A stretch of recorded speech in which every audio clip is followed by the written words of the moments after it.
તો બસ કરીને ભગવાનને પ્રાર્થના કરું છું કે છે કે કનૈયા તું મારે ઘેર આવી જજો એવા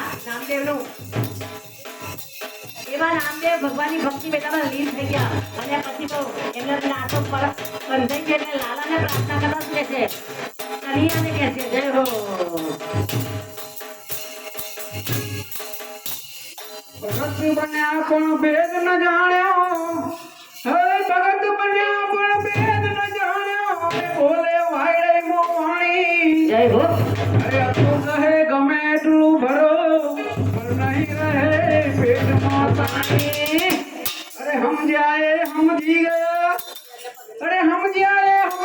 ગયા બાપુ બહેનો તમે બધું શું સમજ્યા બોલ કૃષ્ણ કનૈયા લાલ કી જય.